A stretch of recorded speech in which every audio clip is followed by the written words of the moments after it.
Je le rappelle que durant tout le week-end, toute la semaine même, du Gaming aux Lumières 4e édition, nous avons eu le plaisir d'accueillir l'association des gamers du grenier qui ont installé plein de consoles rétro ainsi que les télés d'époque dans le hall. J'en profite pour vous dire que bien sûr à tout moment, tant que vous n'êtes pas en train de jouer, vous pouvez aller faire un petit tour dans le hall et tester les animations qu'on offre au cinéma, à savoir donc le rétro gaming ainsi que la réalité virtuelle par le cinéma.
Une deuxième carapace bleue par Lucas.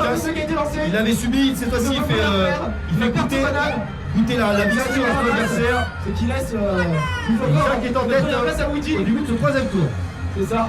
Là c'est le bon détail, c'est le moment où il faut réussir à refaire son retard. On a un bout.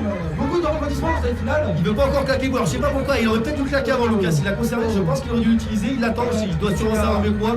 Il attend peut-être de voir un bon item récupéré par ses adversaires. Ça y est. Ah, il a utilisé peut-être, oui, pour ne pas être ralenti par la neige. Profiter du cut, le shroom dans la foulée. Il est intangible, donc il n'est pas heurté par les adversaires. Et il a recollé un petit peu proche de Isaac. Va-t-il réussir à le dépasser ou pas? Vous allez le voir. Il tente un cut en sortie de saut. Il a pris carapace juste avant.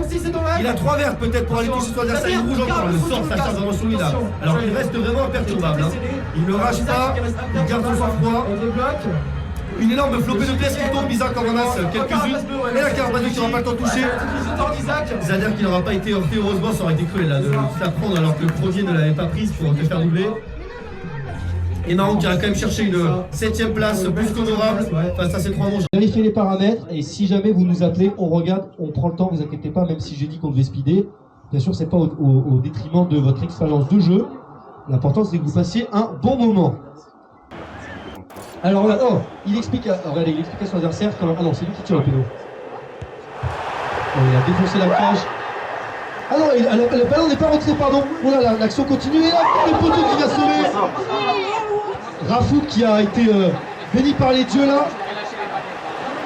Est-ce que pour cette récupération de la Servarti, peut-être on va la percer? Ça serait magnifique, la frappe à l'écran. Le portier mancunien qui est revenu. On a failli avoir une catastrophe là pour Zader qui avait péno raté sur le poteau en fait. Poteau sortant, frappe poteau sortant et là s'il prenait le but c'était catastrophique. Jadou contre Amir. Alors qui a pris le... C'est Jadou, très bien. Et Amir a pris Arsenal. Très très bien. Et voyons voir ici. Donc le match a été relancé entre Ahmad et Yakin. Mitrovic pour aller ouvrir le score. On était à donner à Daoussari, pardon, mais ça n'est pas passé. Récupération. Encore une fois de la même équipe d'Al-Hilal qui se défend plutôt bien face à son adversaire d'Europe. C'est vrai que c'est assez contre-intuitif, mais le football saoudien a peut-être un bel avenir. On a un jeu, je crois. Penalty encore, mais attendez, il y a encore un penalty, encore concédé par Upamecano. Ah non, c'est Guerreiro, pardon, qui a causé. Donc il va avoir une deuxième chance, comme tout à l'heure. J'ai l'impression que le destin est en sa faveur. Hein. L'arbitrage, même dans FIFA, c'est comme le vrai foot. Hein. Attention, je t'ai vu arriver, Mouni. Bon, jette pas les joueurs, Mouni. Je te vois là. Non, mais tu peux rester là, mais tu jettes pas. Tranquille, hein. Alors, là maintenant, au bon moment. Alors oui, oh, est-ce que c'est maintenant? Ah, c'est bon. Et bravo. Le changement de touche m'a été favorable.